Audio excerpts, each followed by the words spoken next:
Started. I know that people are still registering out in the foyer, and there are other people that are on their way, but I don't want to postpone this too much longer. My name is Lynn Todman. I'm the Executive Director for Population Health at Spectrum Health Lakeland. And I just want to share with you a little bit of information of the context for our community grand rounds. One of the things that I had to do when I started at Lakeland about 4 years ago was a community health needs assessment.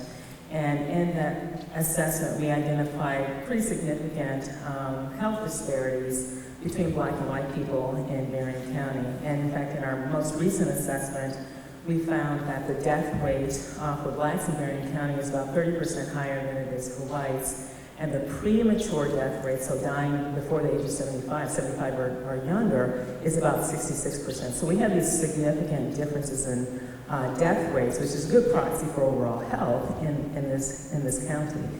And while things like health behaviors and access to care and access to the resources that you need to be healthy are really important, clear determinants of health, one that was not readily acknowledged, but is really a clear health determinant, is exposure to racism, chronic exposure to racism in the multiple systems that we all have to navigate every day as part of our lives. So CGR comes out of acknowledgement that these social exposures that African Americans and the people of color have are a key determinant of these high rates of mortality and then chronic diseases that present before them. So that's the context for community grand rounds.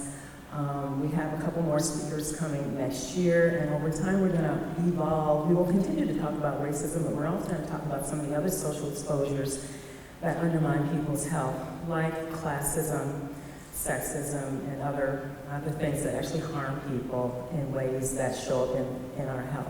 So the way we're going to do questions here, I will take questions after Professor Geronimus speaks from the audience, but also I will take them electronically, so you can use your cell phones to hear the instructions for slide view, to open your web browser, put in sli.do, and then there's the event code. I'm going to show this slide again at the end, and you can feel free to submit questions that way as well. So you can take pictures of this if it's easiest to remember. And then the survey evaluation. You all have all gotten, I believe, a survey. A really critical part of this work is to evaluate its efficacy. Is it actually really changing the way people think about racism and other social constructs and their impacts on health? Because as a bigger part of the job that I've been tasked to do is to change the way we think about health and what drives health.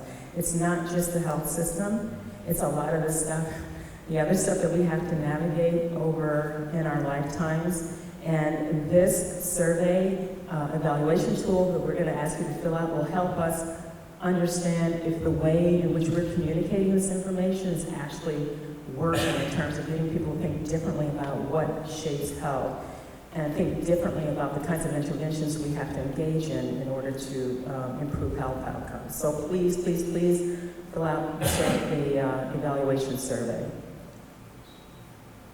And so now I'm going to introduce our speaker, Dr. Arlene Geronimus. Now, I have been aware of her work for at least a decade, this concept of weathering that she created, and it's really exciting work. It is now, and I think it's fair to say, evolved into a thing that we all know that our social exposures have biological impacts. And so I'll invite Dr. Geronimus to come up and get started to speak. And I'll let her do her own bio, if she would like to do that.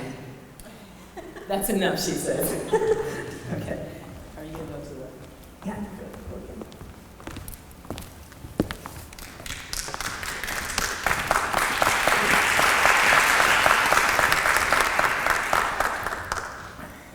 Thank you all. Thank you, Lynn.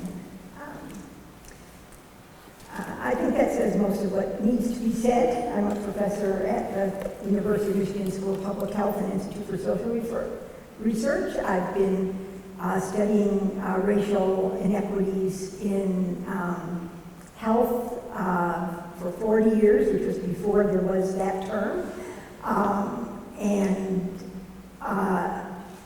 I'm happy to be here to talk about what kind of,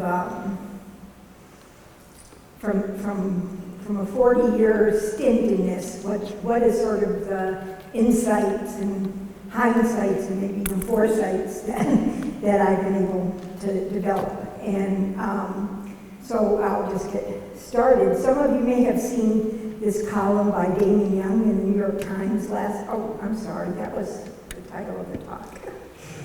Okay, here's the Damon Young column that was in the New York Times last month. He said, "I pray for murder sometimes." And he goes on, "I've learned how to dodge a bullet, but how do you dodge a stroke?" Now, Damon Young is a young writer in Pittsburgh, and he grew up and later taught high school in a Pittsburgh neighborhood where he knew of many youth who were felled by gunfire. And he writes, "I'm 40 now, and the deaths aren't slowing, but the causes of death are changing. It's been several years since a person I knew was shot to death, but just 2 months since one died of a heart attack, 3 months since one died of cancer, a year since a ruptured aneurysm killed another." And his observations are right in sync with statistics.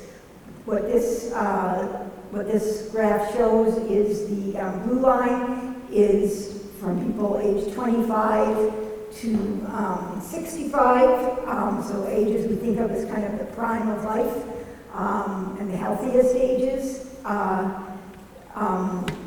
What is sort of the probability of dying by various ages along that course. And so the blue line is probability for whites in America, the red line is the probability for blacks in America, and the green line is the probability for blacks in the South Side, in the high poverty areas of the South Side of Chicago.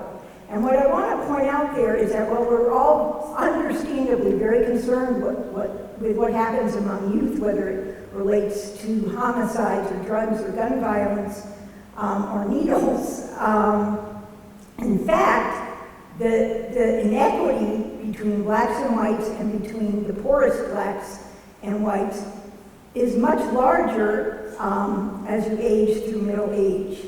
And the main causes of those deaths are chronic disease deaths. So he continues, "Because I'm so familiar with the possibility of violence, I've convinced myself that I can avert it. I can sense when the stillness of the street is a precursor to danger, like the moment before a storm hits and the air adopts a menacing tranquility. I know the shuffle of someone carrying them tools in baggy jeans. But how do you run when cancer decides to call you? How do you duck from a stroke? How do you mean mug a blood clot?" Society owes Mr. Young the answer to these questions. We in the public health and biomedical communities have given what I will call serial shallow efforts towards fulfilling this objective for at least 35 years. To be clear, by shallow, I am not accusing us of lacking in sincerity or dedication. Yet scientific and other stakeholders haven't quite embraced the mission by any means necessary, by employing a deep rather than a shallow integration of all the tools and knowledge we now have to promote health equity. And just to give you a brief history, we first identified as a high priority public health national objective to reduce, it was then called health disparities, in the mid-1980s. And each subsequent directive through, for instance, you're probably familiar with Healthy People goals for the nation that come out every 10 years for what the goals will be for the next 10 years. So that in the most recent one, which was Healthy People 2020, came out in 2010, so it's always 10 years. It's looking 10 years in advance. It says, during the past 2 decades, one of Healthy People's overarching goals has focused on disparities. In Healthy People 2000, it was to reduce health disparities among Americans. In Healthy People 2010, it was to eliminate, not just reduce health disparities. In Healthy People 2020, the goal has expanded even further to achieve health equity, eliminate disparities, and improve the health of the entire population. So these are all very laudable goals, but here we are a hair's width away from 2020, and health inequities have remained entrenched, and in fact, specific health equities, including ones that have been very energetically targeted for reduction or elimination, have grown, and some in absolute as well as in relative terms. So,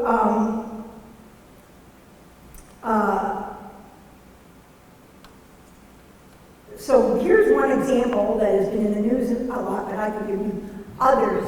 This is maternal mortality rates between 1990 and 2015 for the US and for other European countries. And as you can see, the typical experience in Western developed nations is for maternal mortality rates to be going down over this period. But in the US, they've gone up. First they went up a little, and then they started going up much higher.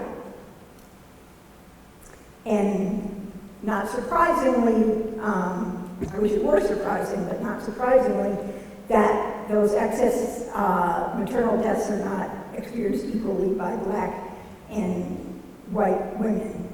So that the rates for Black women are 3 to 4 times, the national rates are 3 to 4 times the rates for whites. In some cities, the Black rates, New York City, it's 8 times the rate for Blacks as for whites. But the average is about 3.5 to 4 times the rates.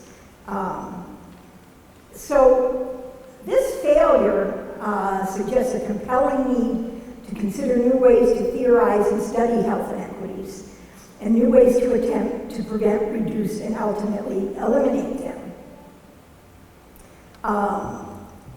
What we've done is tended to take individual risk factors, either they're really ones that are at the individual level or are just by themselves apart from other concerns. And so over the 40 years that I've been in this business, I've seen these different sort of fashions come in and out, ranging from that there are just essential genetic, racial differences that explain these disparities that has been very well debunked view. Then there were issues of social determinants, but looked at in terms of socioeconomic status, poverty, or education. Then we got interested in demographics and thought about unmarried mothers and teenage mothers, and individual behavior, diet, exercise, smoking, sleeping, for example. We've always, of course, especially in health systems, been concerned with access to prenatal care and also to the technology needed to avert the worst outcomes. We then began thinking about neighborhoods that were often defined by zip codes, which are administrative units that don't necessarily tell you a whole lot about what people experience as their communities. But it has led to a catchy phrase about you can know more about a person's health from their zip code than their genetic code, which has captured a lot of people's attention, and rightfully so, but it doesn't really tell you what's going on in these different communities that would explain it. People have also begun to use the R word, talking mostly about interpersonal racism and everyday unfair treatment. There's a vague knowledge that stress matters. And then we've also thought about epigenetics, which is the ways in which your environment actually changes your epigenetic code. Your DNA will stay the same, but your cell integrity, its ability to suppress, say, cancer genes or to express other genes that aren't healthy can change due to environmental factors. But the fact that we call some of these social determinants doesn't change the fact that we've lost the forest for the trees, I believe. And we've come to think that if you statistically control, say, for income or education or some manner of SES, that you've taken care of all the social differences in life experience, between better off and worse off groups, and that's really not the case. And in fact, an analogy I like to use is that running a regression where you put in one socioeconomic variable and race still mattered, which it always does, means it's not something social that's causing the race to coefficient to still remain in the presence of the socioeconomic variable would be akin to a homicide detective ruling out 3 specific white male suspects named John, Charles, and Rupert, and assuming therefore the killer must be a black woman. In one way or another, our notions of risk are select and decontextualized characteristics of individuals, and our go-to interventions are often those that place the onus on individuals to change their behaviors one risk at a time. But in another essay, Damon Young describes a more complicated story about how his mother's behavior was socially constrained and implicated in her early death. And this is in case you're interested, this is in a book of essays he wrote called What Doesn't Kill You Makes You Blacker. And the essay about his mother is called Living While Black Killed Mom. So he talks about remembering the multiple buses Mom would catch to and from work when we didn't have a car, and the overfilled heavy work bag and the purse she lugged with her, and how the weight of each would make her left shoulder lean like a tree permanently bent by the wind.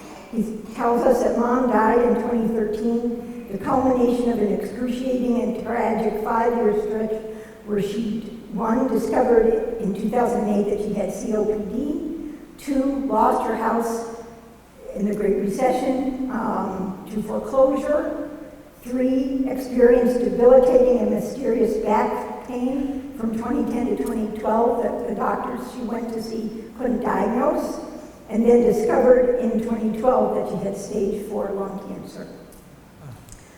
He goes on to write, I think she might be alive today if she'd been a white woman from Bloomfield. I'm not sure of this. I will never be sure of this. But the thought remains stuck in my mind. Maybe the doctors would have taken her back pain more seriously. Maybe they would have paid more attention to her. Maybe they would have tried a thing they didn't try or recommended a specialist she didn't see. Maybe because Mom was a black woman, her discomfort didn't register the same way it would if her skin were paler and her hair was straighter. Maybe she wouldn't have developed an addiction to nicotine. I'm aware that white people are also susceptible to addiction, but they're not as susceptible. Their world isn't as stress-inducing. The myriad things to get addicted to aren't as easily found where they live, aren't as prominently advertised, and the resources to overcome those sicknesses aren't as hard to find.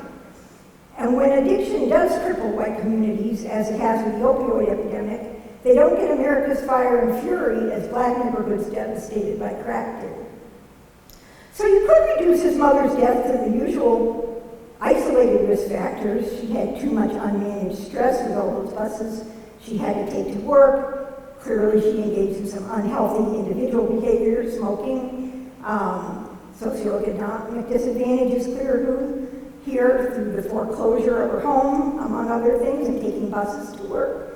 Her poor access to health care and explicit or implicit biases of doctors who didn't take her ailment sufficiently seriously may have played a role in how long it took to diagnose her lung cancer.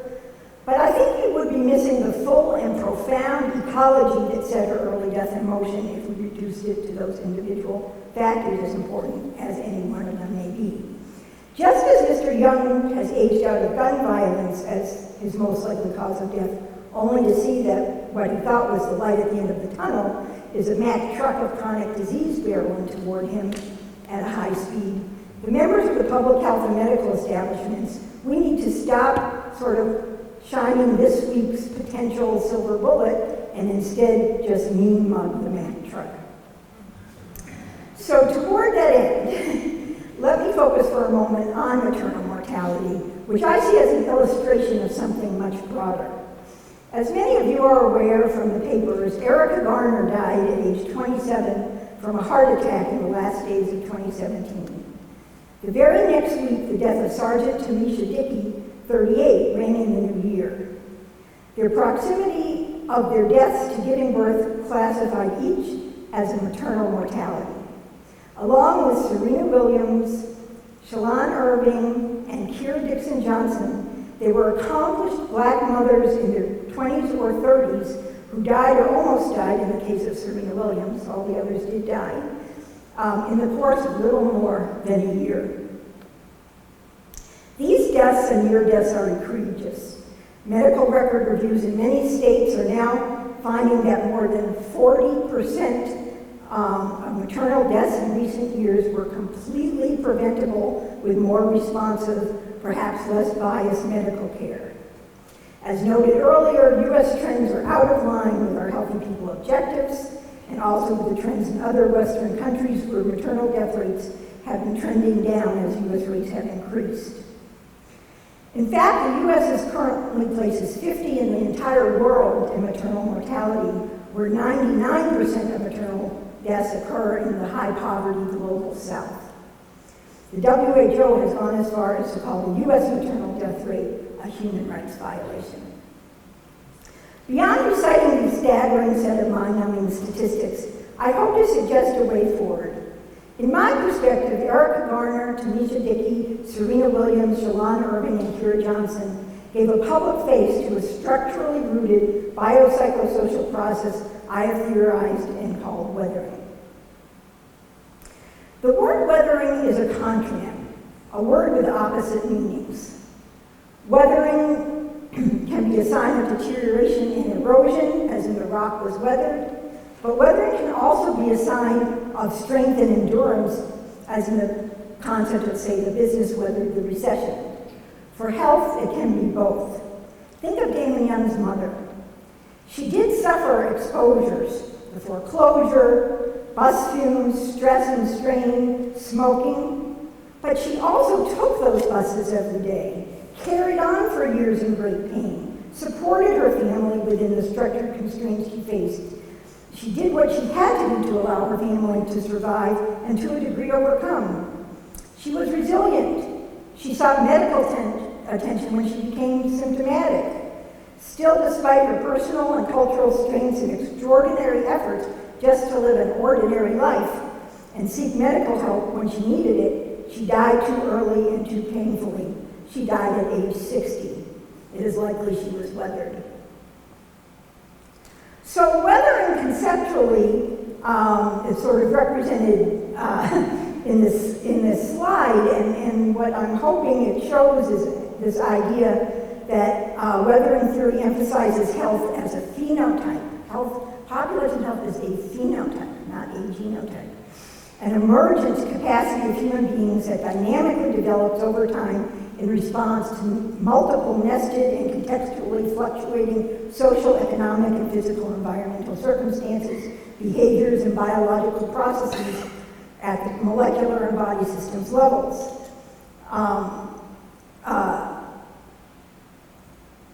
Weathering recognizes health as dynamic across the full life course as biopsychosocial mechanisms link fundamental social causes to population distributions of health, disease, and longevity.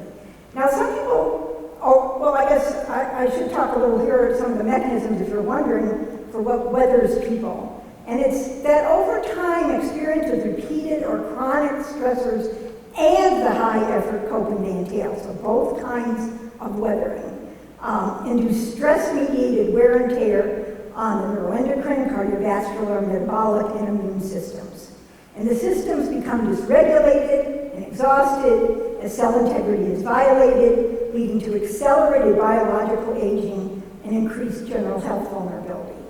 That vulnerability can be expressed in many ways: poor maternal health, chronic inflammation, obesity, depression or other mood disorders, early onset of chronic diseases like hypertension or diabetes, and increased susceptibility to some cancers and to infections. So people have considered these epigenetic impacts on health, but mostly have looked in the first 3 years of life, or fetal life in the first 3 years of life, and to some extent in adolescence. The idea there is that epigenetic changes that happen in the womb and in early childhood could have enduring effects on health trajectories, resulting in increased health vulnerability for members of marginalized groups. And explicating these possible pathways has received and should have received great attention over the last several years as scientific understanding of epigenetics and the developmental origins of disease and the enduring physiological impacts of adverse childhood experience has grown. However, the point I want to make today is we live most of our lives outside of developmental windows. Less studied or understood, whether in theory considers how health vulnerability can increase across the young adult through middle ages as family leadership roles and responsibilities are assumed. And this can happen by exposure during those times to persistent and multiple stressors, not just stressors in the womb, not just stressors in the first 3 years of life, but ongoing cumulative stressors. And the high effort coping they entail, which, as I said, can accelerate cellular aging, dysregulate and exhaust neuroendocrine, cardiovascular, metabolic, and immune systems, and lead to the early onset of chronic disease, health-induced disability, and excess death. So through chronic and repeated actuation of the physiological stress response system, our bodies undergo long-term exposure to stress hormones that over time, as I said, dysregulate or even exhaust critical body systems and accelerate aging. So the Weathering conceptual model then is concerned with the physiological implications of historically structured differences by race in lived experience, exposure to stressors, and access to coping resources. It is about how race becomes biology. And so one simple way to think about it, and how I first started thinking about, well, how can I test this, or how can I see if this is happening, is that you could say the chronic stressors inherent in living in a race-conscious and unequal society may cause blacks or other marginalized groups. Any of us can weather it. And we have done studies of various different marginalized groups, found evidence of weathering. So it's not that only African Americans weather, but African Americans are more likely to be under the kinds of stress and to do the kinds of coping that weather people, and we see that in their much worse health outcomes. So you sort of expect, if weathering were true, or was a real phenomenon, you would expect that members of marginalized groups, and again, I'm going to continue to talk specifically about blacks in America, but you can generalize to other groups as well, to experience the morbidity and mortality of whites who are significantly older. And so we first studied this in looking at a single stress-related disease, hypertension prevalence. And the Weathering hypothesis would predict that age trajectories of hypertension prevalence through middle age would be steeper for Black than white Americans, with a wider racial gap in hypertension prevalence in middle age than in younger ages. And in fact, that's exactly what we found. We've actually done this in several cohorts, starting with a cohort from 1976 to 1980, and we're just finishing up a cohort from recent years, and this is our next recent cohort where I have the results to show you. But what you see here is that same sort of pattern we saw with death to men, which is that in the teens and early 20s, differences between blacks and whites, this is women, are very small, but they begin to enlarge, and then they enlarge, and then they enlarge, so that they're much bigger by middle age than they are in youth. And they're also much bigger than they are in older ages, but that's probably related to selection and the fact that many of them, most weathered people have died and are no longer in the samples. And in terms of reproductive health, while the differences are larger after the reproductive years, you see that they're beginning to increase around age 20 and are somewhat sizable, all statistically significant, by age 30 and certainly by age 40. So if we think of those as reproductive ages, you can see weathering can impact reproductive health, even if you haven't weathered as badly as you will 10 or 20 years later. So one reason the specific mothers I named have caught our attention is their tragedies defy many of our most cherished beliefs, whether as public health professionals or simply Americans. None of the Black mothers featured in the news fits the conventional wisdom on health disparities. They were not stereotypes, none of them were poor, welfare dependent, or teenage mothers. Many were indisputably fit. Serena Williams, for example, but also Kira Dixon Johnson was a marathon runner, a licensed pilot, an avid skydiver. She spoke 5 languages and was an international businesswoman. All of them made active contributions to their communities. Sergeant Tamisha Dickey was a dedicated veteran police officer. Erica Garner became a tireless advocate for racial justice after her father was a victim of homicide, as I'm sure you all know, at the hands of a New York City police officer. Her father's dying words, "I can't breathe," became a rallying cry for the Black Lives Matter movement, and Erica, although initially apprehensive, became a major force in the movement for police accountability. Shalon Irving was a PhD-trained member of the Epidemiology Intelligence Service at the Centers for Disease Control and Prevention. And among the tragic ironies of her death, Shalon was professionally dedicated to promoting health equity. Yet her own body may have suffered from the same structural violence she was working to name and undo. Now, we don't know how representative these specific mothers profiled are, but they're not anomalies. I wanted to show you this, which goes contrary to entrenched popular belief. This is maternal mortality rates by the age of mother and race. And so the first set of bars, each different color is a different age, and the first set is for non-Hispanic white women. The second set is for non-Hispanic Black women, and the third set is just the overall in the U.S. And so what I think is glaringly clear is, first of all of them, age of maternal death increases with age, but not in the same ways. For the overall group and for the white group, there's very little increases until you get to about age 35, at which point there's a real jump, but it's still, those highest risk ages are about the same risk as the lowest risk ages, which are the teen ages, for Blacks. And this is not controlling for any of those SES factors, but we know that older mothers are likely to be more educated as a group, to be of higher socioeconomic position, to have greater access to health services, and greater likelihood of being married. And yet they are more likely to suffer maternal death than those in their teens. At the age Erica Garner died, Black mothers had more than twice the rate of maternal mortality as Black teen mothers, and 4 times the rate of white teen mothers. At the ages Shalon Irving, Serena Williams, and Tamisha Dickey and Kira Johnson died or almost died.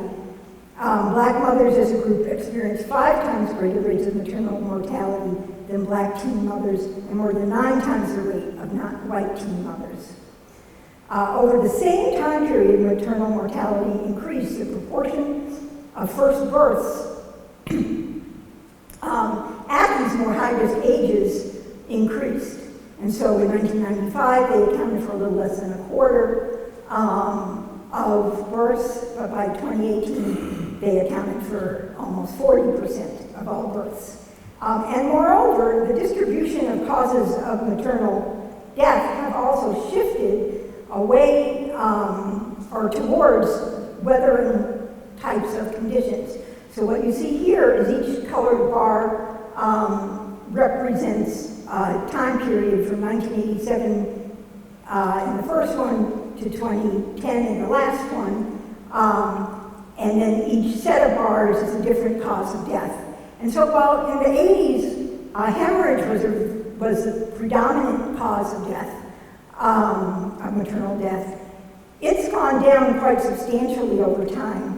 Whereas what has gone up and what accounts for this huge upsurge in maternal mortality in the United States are deaths due to cardiovascular conditions, other medical conditions, sort of infections to a smaller extent, and other stress-related chronic medical diseases. So circumstantially, these changing distributions by age, race, and cause of death fit weathering. Women are postponing childbearing to older ages, away from the lowest risk ages to ages where they are more likely to suffer clinical or preclinical chronic disease. And what I wanted to show here was it's not, maternal mortality is very striking, but it's actually a low risk event. But for every woman who has died of maternal death these days, there's about 70,000 who have a near-death experience that's due to some chronic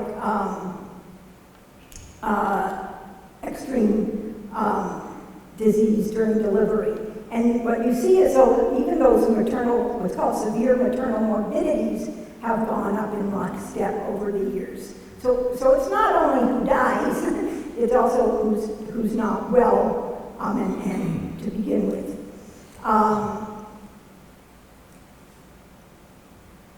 Okay. But I want to say that, part of how we've gotten here is that we have blind spots and we haven't kind of put this all together.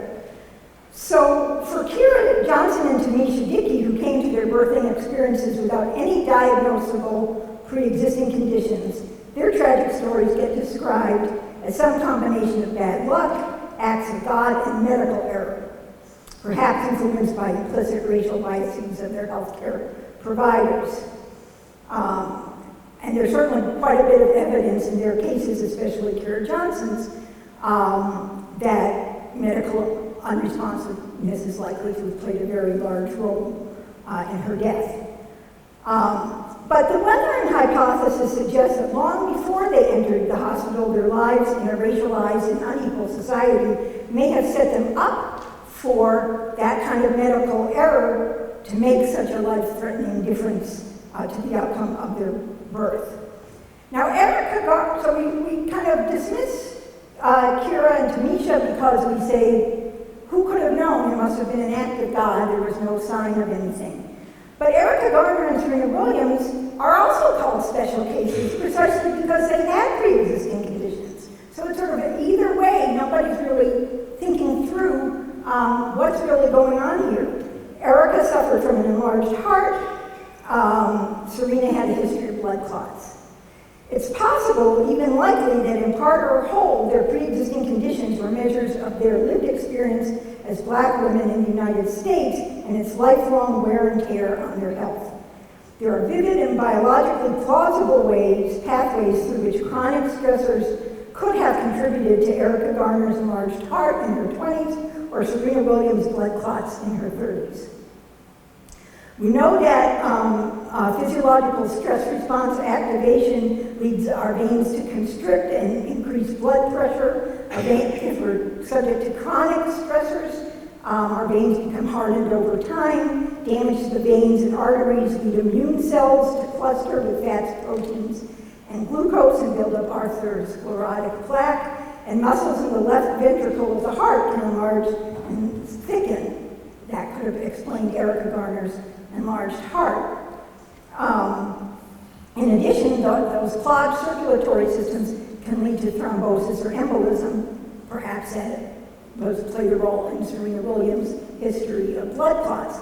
I want to highlight that we understand this pathway through hardened arteries and plaque buildup, etc.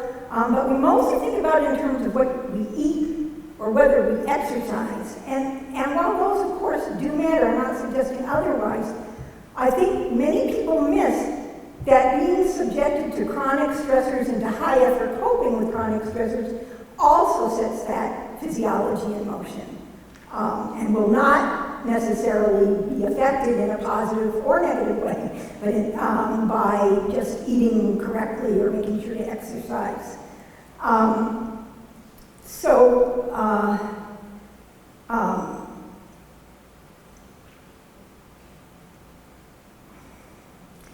So many of us, I think, have become blinded to the lifelong plight of these very accomplished women because we simply saw them as playing by the rules and in many ways winning. We didn't understand they could be withering. Or as Serena Williams' husband Alexis ruminated after watching her recover from a near-death experience shortly after giving birth to their daughter, consider for a moment that your body is one of the greatest things on this planet and you're trapped in it. Among others, weathering raises the question of whether we might be more successful at promoting population health equity if we focus on explicating the health costs of tenacity and hope in the context of racially structured constraints. Childbearing itself is an expression of hope for self, for family, for community, and the resistance to surrendering hope for a satisfying future, even in the face of structural constraints. And the weathering effects of tenacious high-effort coping with structural inequity are now suggested by a range of studies on a range of outcomes, including metabolic syndrome, hypertension, obesity, diabetes, accelerated cellular aging, and cardiovascular disease. I hope we can all agree that no one should have to increase their risk of metabolic syndrome, hypertension, obesity, accelerated cellular aging, or maternal death because they persevered against structurally racist odds, or simply because they tried to lead an ordinary life like Damon Young's mom or Tamisha Dickey, or because they strove for excellence like Serena Williams and Kira Dixon Johnson, or for justice like Shalon Irving and Erica Garner, and just last week, Elijah Cummings. In the weeks before her death, Erica Garner described the stress, exhaustion, and frustration that was exactly of her activism. She said, "I'm struggling now with the stress and everything." She said, "This thing, it beats you down. The system beats you down to where you can't win." Or as her sister, Emerald Snipes Garner, described a week after Erica's death, it also turned out to be the day Sergeant Tamisha Dickey died. It was like a Jenga. They were taking out pieces, ripping her apart.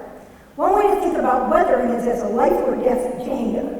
The scaffolding appears strong as blocks are eliminated. It remains upright as the first pieces are removed one by one.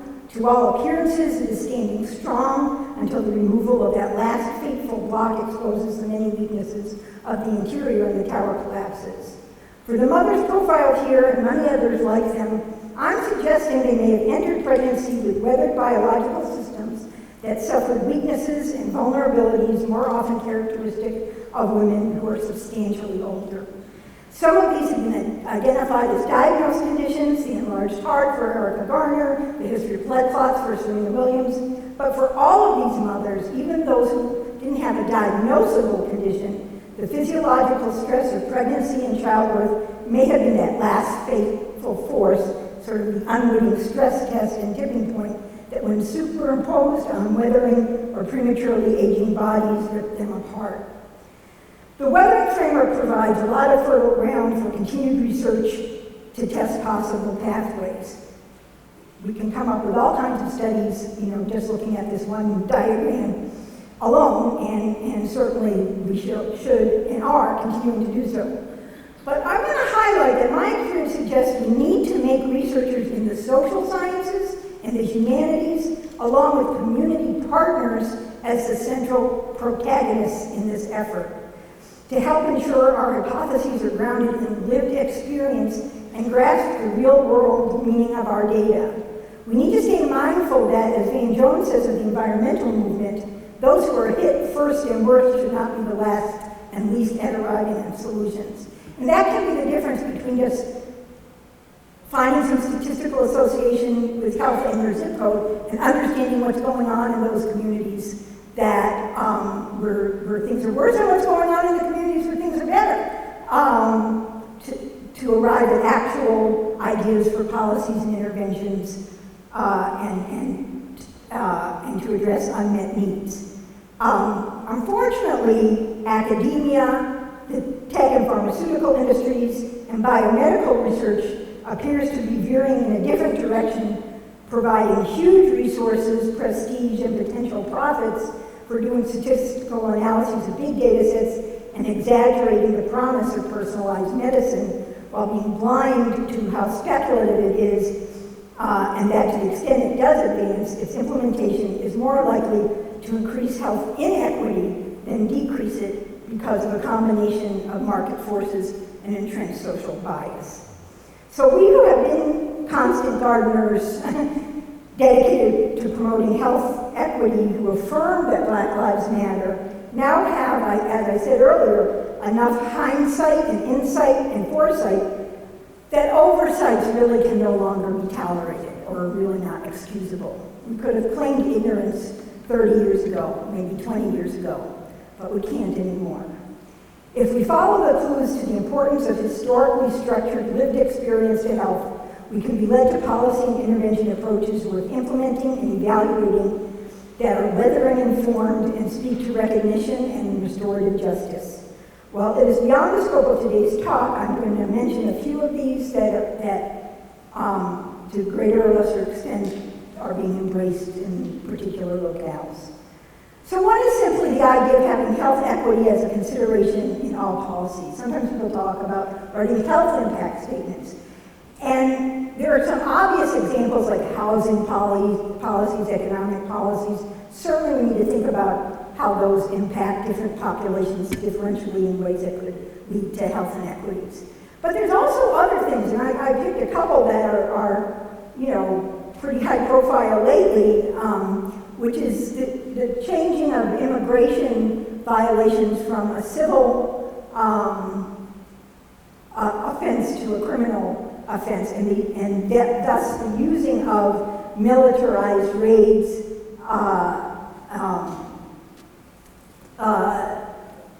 to round up people as if they were cattle in some instances. We did a study long before what was happening at the border now with child separations of pregnant women in Iowa before and after a completely surprised, very militarized, very violent raid on a meat packing plant in 2008. And so it provided kind of a natural experiment for us and an easily measured outcome, which is the birth outcome. And we found for Latina mothers, not only those living in the raid or living near the raid or related to someone in the raid, not only those throughout Iowa who were undocumented, but including those who were American citizens born in America as well as naturalized, who were at no risk of deportation themselves, that their rate of low birth weight increased 25% in the 6 months after the raid compared to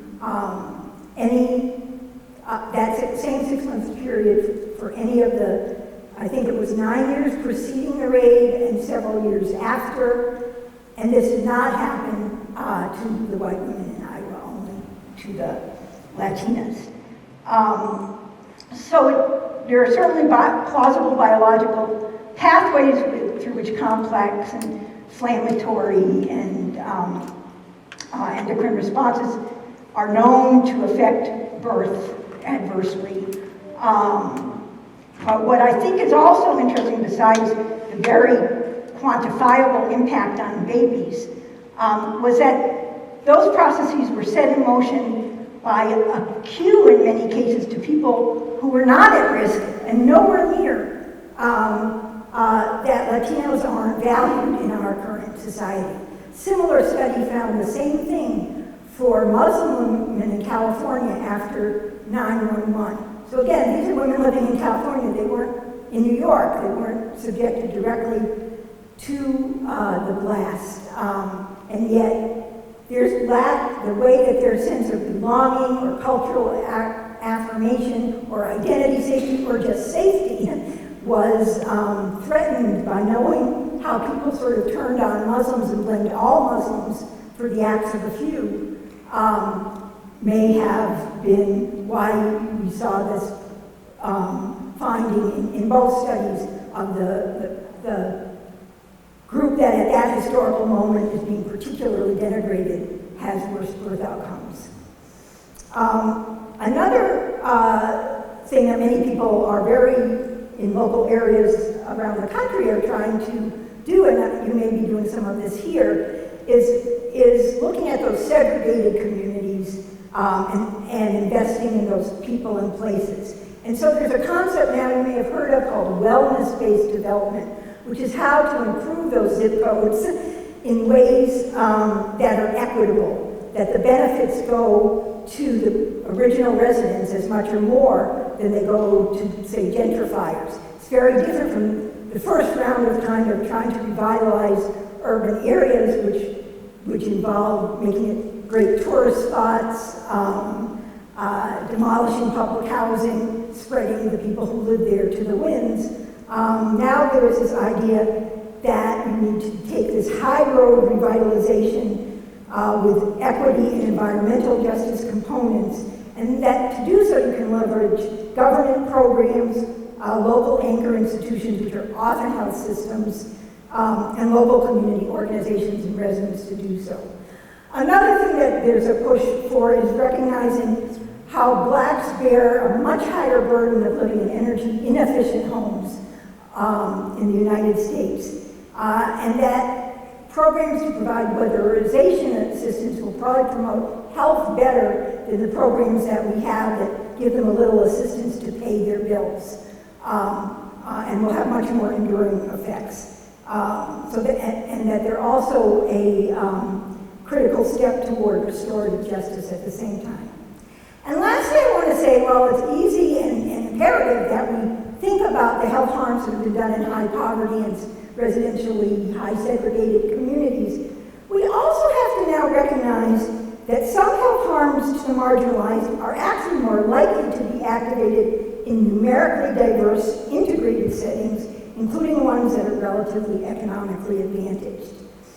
Our classrooms and hospitals, the elite professional tennis circuit, if we're thinking of Serena Williams, the CDC, if you think of Shalon Irving, the United States Congress, if you think about Elijah Anderson, as well as our everyday classrooms, hospitals, workplaces, clinics. We have to think about that socioeconomic status is not merely an indicator of what material resources or education or institutional access you have. It's also the lived experience of acquiring those resources or access in our racialized system. So the final set of general idea of interventions I think we need to think about is what I call addressing the diversity problem, kind of building toward a beloved global community, not only statistical integration. So we need to focus on the E&I in DEI, diversity, equity, inclusion, in our schools, clinics, businesses, and government agencies. While we often use all three letters, it's much easier to just focus on increasing statistical diversity than improving and promoting equity and inclusion. And remember, when you think back to the women in the ice raid or the women in California after 9/11, there is when your social identity is threatened, you become vigilant in a physiological way. And so not having equity and inclusion, even in elite integrated settings, can activate weathering processes. I think we need to have cultural humility and structural competence and medical education. I've also started to develop something I call Jedi public health, which I think can be applied at multiple levels using multiple media and in multiple settings. And some of it is incredibly cost effective. For example, the general idea behind Jedi public health is that policies and interventions that remove and replace discrediting cues in everyday settings would disrupt weathering, or at least not add another weathering experience. And so there's been a lot of work in the educational literature, especially around women who go into the STEM professions, or who mostly don't go into the STEM professions, where people have found that interventions that are as simple as changing the posters in a high school science classroom from posters of Star Trek to posters of nature, so they're both sort of scientifically oriented. But the women in the classes with the nature posters perform better in clinical trials, and actually randomly assigned trials. The women perform better and also feel more motivated and more likely to persist and want to do well in that class and persist in STEM classes. There are ways you could apply that to any grouping that's marginalized, how hard is it to change posters in the classroom? And while that alone isn't going to change entrenched disparities, you can imagine if it's done broadly enough, it would start to have positive recursive processes. In the case of the women in STEM, if they're more motivated and getting better grades, they're going to continue in STEM. If they are with the Star Trek posters and feel alienated, they aren't. A similar study was done with just SAT scores, where, again, in a randomized controlled trial, people were assigned either to checking off the demographic questions, whether you're female, black, white, Asian, whatever, before they took the test or after the test. None of them had any idea. I mean, this is how sensitive we are to cues and primes, to our social and stereotyped social identity. But for those women who ticked off that they were women at the end of the test, they on average scored several hundred points higher than the ones who ticked it off at the beginning. And one researcher went as far as to have the primes be about whether the girls were women, were female, highlighting that their social identity was female, or Asian. And they found even down to girls as young as 5, obviously not using SAT tests, but other performance measures, cognitive performance measures. They found that if you primed them, again, through random assignment, if you primed them to remember that they were Asian, they did much better than if you primed them to remember they were girls. So, again, how costly is it to change where you get your demographic information on a high-stakes test? And how this also relates to health is what people have also found through MRI studies, is what happens when you are in a kind of prime to be aware of the stereotype threat against your group, girls in science, for example, where, again, a lot of the work has been done. What that does is it starts recruiting effective neural networks rather than cognitive ones, as you kind of stress out and worry about fulfilling the prophecy that you're not as smart as a boy or whatever the group comparison is. And that the recruitment of those effective neural networks is also what sets physiological stress reactions in motion. And so what I'm saying is, in all the settings we're in, big and small, there are cues. Some of them hammer us over the head, like an ice raid, and others of them are just a poster on a wall.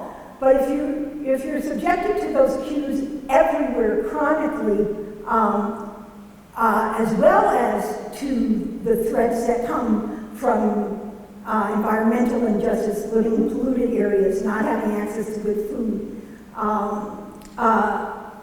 or crime, or violence, or the threats of militarized raids, or not having heat during the winter, or not having air conditioning during heat waves. You add it all together, and that's where weathering comes from. And none of those things will be solved through individual behavior alone, or medical care alone. Medical care may switch a weathered body from dying early to not dying early, or being a maternal death or a near maternal death, but it doesn't get at all those cues and settings. But it still can be very much part of the solution, including thinking about how, through medical education, how you what you put on the walls in your offices. There are just all kinds of things about whether a clinic setting or a hospital setting feels inviting and like everybody belongs. So there's something we all can do to deal with that aspect of weathering. Anyway, I'm sure I'm way out of time, so I'll stop there, and I'm happy to talk about any of these ideas more. But weathering clearly has roots in our racist history, many of which we continue as a society to cultivate, but they can be disrupted, and we all have to work to do that. Thank you.